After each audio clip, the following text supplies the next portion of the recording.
What's up, guys? Hope your day is going well so far. So this is a question from Super Live fans. Appreciate you, a very frequent viewer here on the channel. Said not to throw out negative vibe, but I've noticed other chains give news of major adoption for business and tokenization, and Cardano is not. Is Cardano going to be one of those techs that is falling in the gaps? Great tech, but nobody's using it. Jack of all trades, but king of nothing. Okay, so this is actually a very good question. There's a lot to break down here. Now, I will say this. For the jack of all trades quote, I've actually used that in a video for Cardano before. But what you need to really look at is the entire quote, okay? A jack of all trades is a master of none, but oftentimes better than a master of one. I will say this. There are chains that specialize in doing things really, really good, okay? Ethereum is great for smart contracts. Solana is great for NFTs. There are other chains that are great for gaming, right? Each one has their specialized niche. Now, even though Cardano may not do that bigger or better than other ones, it can do all the things, okay? It can handle all these different areas. In fact, we've seen the emergence of Cardano in many of these different sectors during this last year, right? We had late last fall, I think it was October and November, Cardano became the third largest NFT chain in all of crypto. Okay. It was actually getting even close to Solana at that point. Okay. We obviously saw it start to emerge as a large meme coin chain during meme season a few months back. Okay. It's basically going through this, we'll call it a testing phase. All right. Where all these different sectors are being checked out in it to see how it can facilitate all these different needs. And it's actually doing it quite well. Now, it hasn't taken off in one of these areas yet, but we know now that it can, in fact, handle it.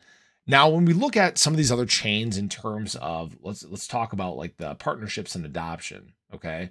So I will say this. A lot of what we've seen in that regard has mostly been kind of fluff. You know, unfortunately, a lot of chains will put out news of these partnerships and adoption and stuff like that. And it's really just, it's a whole lot of nothing. There's not a whole lot that comes from it. We're still kind of early in that area where for business, you know, blockchain is kind of a niche thing. It's not really getting emerged yet unless you look at something like XRP abroad. You know, that's because it's a very, very specific use case, you know, facilitating cross-border payments and payment settlements and things like that. It's a very different use case than what Cardano is probably going to end up being.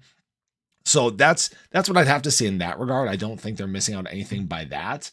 But yes, Cardano does have great tech, and I don't think it's falling through the gaps. In fact, at this time, you know, this is really the chart you need to look at. This is the actual on-chain utilization of the protocols and things of that nature. Okay, it's the TVL. Cardano has been surging in this regard. It went from being over number 30 to start the year. It's at number 14 right now. Okay. This is showing an actual use of the Cardano ecosystem. And this number has just been absolutely on the surge. Okay. I have said that really Cardano is, all they need to do is just not mess it up. Okay. At this time, you just need to not mess things up. You know, we look at all these other chains in the ecosystem. Obviously, Ethereum is messing things up because of gas fees. Tron just doesn't, even though they have a lot of active users, they don't have a lot going on. BSC has got a lot of scams. Arbitrum's layer 2. Avalanche is kind of in the same boat as Cardano, kind of quiet, just still looking for that adoption. Polygon's layer 2. Optimism's a layer 2. Solana's got, you know, downtime and hacks and things of that nature. Pulse Chain just launched, so I can't really talk about that yet. But, you know, that's a thing.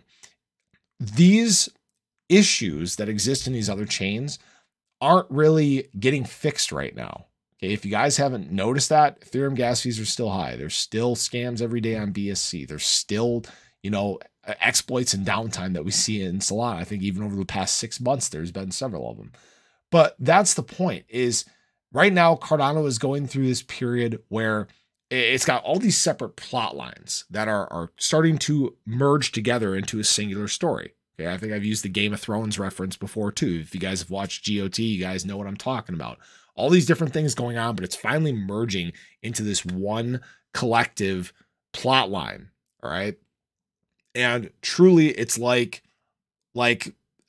there was a wedding reception, right? And very few people got to see what's going on behind the scenes. That's this 50,000 viewers. But now those doors to the reception hall are about to start opening, and everybody's going to be able to come in. That would be probably the best way to describe what's going on with Cardano. I truly believe that by the end of this market cycle, okay, we're going to see hundreds of thousands of viewers on Cardano.